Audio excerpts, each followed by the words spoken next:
اعوذ باللہ من الشیطان الرجیم بسم اللہ الرحمن الرحیم قل من رب السماوات والارض، ان سے پوچھئے کون ہے آسمانوں اور زمین کا مالک؟ قل اللہ، کہیے اللہ ہی ہے۔ قل افاتخذتم من دونہ اولیاء لا یملکون لانفسہم نفعا ولا ضرا، تو کہیے کہ کیا تم نے اس کو چھوڑ کر ایسے ولی بنا لیے ہیں، حمایتی بنا لیے ہیں، معبود بنا لیے ہیں جو خود اپنے لیے بھی کسی نفع اور نقصان کا اختیار نہیں رکھتے؟ قل هل يستوي الاعمى والبصير، کہیے ان سے کہ کیا برابر ہے اندھا اور سبکھا دیکھنے والا؟ ام هل تستوي الظلمات والنور، یا کیا برابر ہو سکتے ہیں اندھیرے اور روشنی؟ ام جعلوا للہ شرکاء، کیا انہوں نے اللہ کے لیے ایسے شریک ٹھہرا دیے ہیں؟ خلقوا کا خلق ہی، جنہوں نے اللہ کی طرح کی تخلیق کی ہے۔ فتشابہ الخلق علیہم، تو یہ جو خلق ہے ان پر متشابہ ہو گئی ہے کہ کون سی تخلیق اللہ کی مانے، کون سی تخلیق کسی اور کی مانے، جبکہ وہ مانتے تھے کہ تخلیق کل کی کل اللہ کی ہے۔ ام جعلوا للہ شرکاء خلقوا كخلقہ فتشابہ الخلق علیہم قل اللہ خالق کل شیء، کہہ دیجئے کہ اللہ تعالیٰ ہی ہے خالق ہر شے کا، وہو الواحد القہار، اور وہ ہے اکیلا، تنہا اور چھایا ہوا زبردست۔ انزل من السماء ماء فسالت اودیۃ، اس نے آسمان سے پانی برساتا ہے، بارش برساتا ہے تو پھر تمام وادیاں بہنے لگتی ہیں، کیونکہ اکثر و بیشتر علاقہ جس میں قرآن نازل ہوا میں نے آپ کو بتایا وہ حجاز کا تھا۔ حجاز میں پہاڑی سلسلے ہوتے ہیں، جب بارش ہوئی تو اب پہاڑوں کی رینج کے درمیان وادیاں ہیں، پھر وادیوں میں پانی جو سیلاب آتا ہے، سالت اودیۃ، تمام وادیاں جو ہیں وہ بہہ نکلی سیلاب کے ساتھ، بے قدرہا، اپنی اپنی وسعت کے مطابق۔ کسی وادی کا کیچمنٹ ایریا زیادہ ہے تو زیادہ زوردار سیلاب آ جائے گا، کسی کا تھوڑا ہے کیچمنٹ ایریا، تھوڑا سیلاب آئے گا۔ فاحتمل السیل زبدا رابیہ، اور جب یہ سیلاب آتا ہے تو وہ اپنے اوپر ایک جھاگ سا اٹھا لیتا ہے، وہ جھاگ اوپر اٹھ رہا ہے، جھاگ جو ہے نظر آ رہا ہے بہت کچھ، حالانکہ ہے وہ جھاگ، اس کی کوئی حقیقت نہیں۔ ومما یوقدون علیہ فی النار ابتغاء حلیۃ او متاع زبد مثلہ، اور یہ جب آگ پر تپاتے ہیں دھاتوں وغیرہ کو کہ وہ زیور بنانے کے لیے یا کوئی اور ساز و سامان بنانے کے لیے، تو جب آگ کے اوپر ان کو تپایا جاتا ہے تو وہاں بھی اس کے اوپر بھی جھاگ پیدا ہو جاتا ہے اسی طریقے کا۔ کذالک یضرب اللہ الحق والباطل، اسی طرح اللہ تعالی حق و باطل کو ٹکراتا ہے۔ اس کے دو ترجمے کیے گئے ہیں، اس طرح اللہ تعالی حق و باطل کو ٹکراتا ہے، یا اسی طرح اللہ تعالی حق اور باطل کی مثال بیان کرتا ہے۔ فاما الزبد فیذهب جفاء، تو یہ جو اوپر کا ہوتا ہے جھاگ وہ تو پھر خشک ہو جاتا ہے، ختم ہو جاتا ہے، اس کی کوئی حقیقت نہیں ہوتی۔ واما ما ينفع الناس فيمكث في الارض، اور جو شے لوگوں کے لیے مفید ہوتی ہے، پانی مفید ہے جو نیچے ہے نظر نہیں آ رہا، اوپر جھاگ نظر آ رہا ہے، نیچے پانی ہے، مفید شے تو پانی ہے، وہ زمین میں جذب ہو جاتی ہے، وہ ٹک جاتی ہے۔ اسی طریقے سے جو اوپر جھاگ آ گیا کوٹھالی کے اندر، وہ جھاگ تو ضائع ہو جائے گا، وہ میل کچیل ہے، جو اصل سونا ہے وہ نیچے ہے۔ وَأَمَّا مَا يَنْفَعُ النَّاسَ فَيَمْكُثُ فِي الْأَرْضِ كَذَلِكَ يَضْرِبُ اللَّهُ الْأَمْثَالَ، اسی طرح اللہ تعالیٰ مثالیں بیان کرتا ہے۔ یہ مقام اس اعتبار سے بہت اہم ہے کہ اس میں جو ڈائلیکٹیکل میٹریلزم کا فلسفہ ہے مارکس کا، اس کا جتنا حصہ صحیح ہے وہ یہاں قرآن مجید میں اس آیت میں موجود ہے۔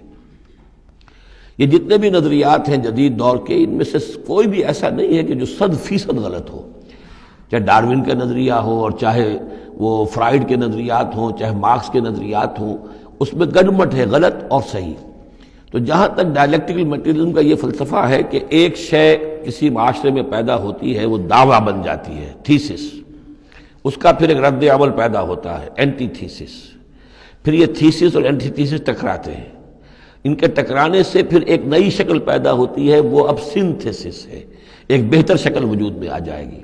لیکن یہ سنتھیسس بھی کامل نہیں ہے، اس کے اندر بھی کوئی نقص ہے، لہذا پھر اب یہ سنتھیسس بن جائے گا، اس کے ہی کوکھ سے ایک اینٹی تھیسس جو پھر جنم لے لے گا، پھر یہ سنتھیسس اینٹی تھیسس ٹکرائیں گے، پھر سنتھیسس ہوگا، اس طرح درجہ بدرجہ چیز جو ہے آگے بڑھتی جا رہی ہے۔ اس تصادم میں جو شے لوگوں کے لیے، انسانوں کے لیے مفید ہوتی ہے وہ باقی رہتی ہے، اور جو شے مفید نہیں ہوتی وہ ختم ہو جاتی ہے۔ یہ پوری تھیوری ہے، لیکن چونکہ اس میں سارا معاملہ ہے مادے کا، روح اور اس کی حقیقت یہ ان لوگوں کے سامنے سرے سے ہے نہیں۔ اس حوالے سے ہی ساری گمراہی ہو گئی ڈارون کے نظریے میں، اسی حوالے سے ساری گمراہی ہو گئی فرائیڈ کے نظریے میں، اسی حوالے سے ساری گمراہی ہو گئی مارکس کے نظریے میں۔ لیکن یہاں بھی دیکھیے جیسے کہ سورہ انبیاء کی آیت نمبر 18 میں آیا ہے، بل نقذف بالحق علی الباطل فیدمغہ، ہم دے مارتے ہیں حق کو باطل پر، تو باطل کا وہ بھیجا نکال دیتا ہے، فَإِذَا هُوَ زَاهِقٌ، اور باطل جو ہے پھر وہ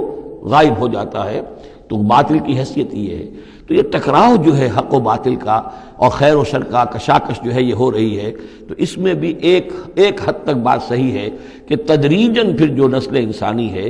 وہ تمدن کے ارتقاء کے مراحل وہ طے کر رہی ہے اور رفتہ رفتہ بہتری کی طرف آ رہی ہے، جس کو اقبال نے کہا ہے کہ ہر کجا بینی جہان رنگ و بو، کہ از خاکش بروید آرزو، یاد نور مصطفیٰ اورا بہاست، یا ہنوز اندر تلاش مصطفیٰ است۔ یہ جو سوشل ایولیوشن ہے یہ خود رفتہ رفتہ اب اسی راستے پر بڑھ رہا ہے جس راستے پر کہ محمد رسول اللہ صلی اللہ علیہ وسلم نے اب سے 1400 برس ایک ہی چھلانگ میں نوع انسانی کو پہنچا دیا تھا۔ كذلك يضرب الله الحق والباطل فاما الزبد فيذهب جفاء واما ما ينفع الناس فيمكث في الارض كذلك يضرب الله الامثال للذين استجابوا لربهم الحسنى، جو لوگ اپنے رب کی دعوت پر لبیک کہتے ہیں، قبول کرتے ہیں اپنے رب کے احکام کو، ان کے لیے بھلائی ہے۔ والذین لم یستجیبوا لہ، اور جو لوگ اس کی پکار پر لبیک نہیں کہتے، لو ان لہم ما فی الارض جمیعا ومثلہ معہ لافتدوا بہ، اگر ان کے پاس کل زمین میں جتنا ساز و سامان ہے، دولت ہے، وہ بھی ہو اور اتنا ہی اور بھی ہو، تو وہ سارا بھی وہ فدیے میں دینے کے لیے تیار ہو جائیں گے۔ اولئک لہم سوء الحساب، ان کے لیے یقیناً برا حساب ہے، یعنی حساب سے جو نتیجہ ان کے حق میں نکلنے والا ہے وہ بہت برا ہے۔ ومأواہم جہنم، ان کا ٹھکانہ جہنم ہے، وبئس المہاد، اور وہ بہت برا ٹھکانہ ہے۔ افمن یعلم انما انزل الیک من ربک الحق، کیا بھلا وہ شخص جو یہ جانتا ہے، جسے یقین ہے کہ اے نبی جو کچھ آپ پر آپ کے رب کی طرف سے نازل کیا گیا ہے وہ حق ہے، کمن ہو اعمیٰ، کیا اس جیسا ہو جائے گا جو اندھا ہے، جسے نظر نہیں آ رہا۔ انما یتذکر اولو الالباب، یقیناً سبق حاصل کرتے ہیں، نصیحت اخذ کرتے ہیں وہی جو عقل والے ہیں، ہوش مند ہیں۔ الذین یوفون بعہد اللہ، اب یہ وہ الفاظ آ رہے ہیں جو سورہ بقرہ میں ہم نے پڑھے ہیں، وہ لوگ کہ جو اپنے اللہ تعالیٰ سے کیے ہوئے عہد کو پورا کرتے ہیں۔ اب وہ عہد جو ہے ایک عہد الست ہے جو ہم کر کے اس دنیا میں آئے عالم ارواح میں، پھر وہ عہد جو بھی ہر مسلمان امت نے کیا ہے، میثاق شریعت جو ہے اللہ کے ساتھ کیا ہے۔ ہر بندہ مومن جو عہد کرتا ہے، ان اللہ اشتری من المؤمنین انفسهم واموالهم بان لهم الجنہ، یہ سارے عہد ہیں درجہ بدرجہ۔ الذین یوفون بعہد اللہ، جو لوگ کہ اللہ سے کیے ہوئے اپنے عہدوں کو پورا کرتے ہیں، ولا ينقضون الميثاق، اور وہ اللہ سے کیے ہوئے اپنے وعدوں کو اور قول و قرار اور عہد کو توڑتے نہیں ہیں۔ والذین یصلون ما امر اللہ بہ ان یوصل، اور واقعی وہ لوگ کہ جو جوڑتے ہیں، ملاتے ہیں وہ چیز جس کی اللہ نے حکم دیا ہے کہ اسے ملایا جائے، یعنی صلہ رحمی۔ وَيَخْشَوْنَ رَبَّهُمْ، اور ڈرتے رہتے ہیں اپنے پروردگار سے، وَيَخَافُونَ سُوءَ الْحِسَابِ، اور وہ ڈرتے رہتے ہیں حساب کی برائی سے، کہیں ایسا نہ ہو کہ اس دن کے حساب کتاب کے نتیجے میں ہمارے لیے شامت آ جائے۔ وَالَّذِينَ صَبَرُوا ابْتِغَاءَ وَجْهِ رَبِّهِمْ، اور وہ لوگ جنہوں نے صبر کیا اپنے رب کی رضا جوئی کے لیے، وَأَقَامُوا الصَّلَاةَ، اور نماز قائم کی، وَأَنفَقُوا مِمَّا رَزَقْنَاهُمْ سِرًّا وَعَلَانِيَةً، اور خرچ کیا اس میں سے جو ہم نے انہیں دیا تھا، وہ پوشیدہ طور پر بھی، چھپے ہوئے بھی اور اعلانیہ بھی۔ وَيَدْرَؤُونَ بِالْحَسَنَةِ السَّيِّئَةِ، اور وہ کوئی برائی ہوتی ہے تو اسے بھلائی سے دور کرتے ہیں، برائی کا جواب برائی سے نہیں دیتے، بلکہ کوئی شخص برائی کرتا ہے تو اس کے ساتھ بھلائی کرتے ہیں تاکہ اسے کوئی شرم آئے اور اس کے اندر سے بھی کوئی اگر سوئی ہوئی نیکی ہو تو وہ جاگ جائے۔ اولئک لہم عقبی الدار، یہ وہ لوگ ہیں جن کے لیے آخرت کا گھر ہے، یعنی بہت اچھا ہے۔ اللہم ربنا اجعلنا منہم، اللہم ربنا اجعلنا منہم۔ جنات عدن،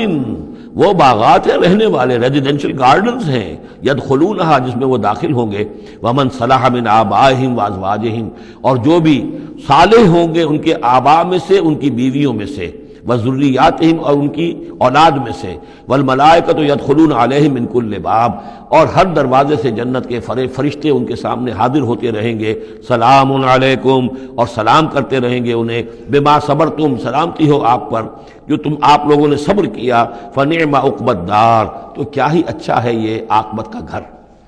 یہاں نوٹ کر لیجئے کہ یہ جو فرمایا گیا ہے کہ جو اہل ایمان ہیں جن کو جنت اللہ تعالیٰ دے گا، تو ان کے آباء و اجداد میں سے بھی، ان کے آباء میں سے اور ان کی بیویوں میں سے، ان کی اولاد میں سے بھی جو صالح ہوں گے انہیں ان کے ساتھ شامل کر دے گا۔ اس کا کیا مطلب؟ ظاہر بات ہے کہ ان کے آباء میں سے، اولاد میں سے کافر ہوں گے تو وہ تو نہیں آ سکتے، لیکن صالح ہوں گے، وہ جو کم سے کم بیس لائن ہے، انبیاء، صدیقین، شہداء، صالحین، اس بیس لائن کے اوپر اگر ہیں تو ہو سکتا ہے کہ کسی شخص کا رتبہ تو ہے اونچا، بڑے اعلیٰ درجے کی جنت میں جا رہا ہے، اس کا والد جو ہے وہ اس درجے اونچی جنت کا مستحق تو نہیں ہے، لیکن بیس لائن اس نے بھی پاس کر رکھی ہے، وہ صالحین میں سے ہے، اللہ تعالیٰ ان کو بھی اٹھا کر اس کے ساتھ شامل کر دیں گے، تاکہ یہ گویا کہ ان کا اعزاز ہوگا۔ اولاد ہے، اولاد اس درجے کی تو نہیں ہے،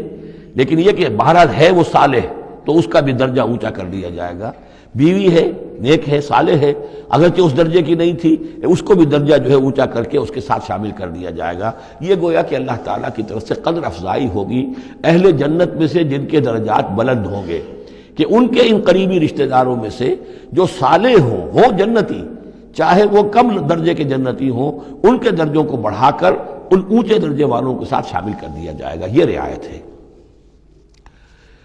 جنات عدن يدخلونها ومن صلح من آبائهم وازواجهم وذرياتهم والملائكة يدخلون عليهم من كل باب سلام عليكم بما صبرتم فنعم عقبى الدار۔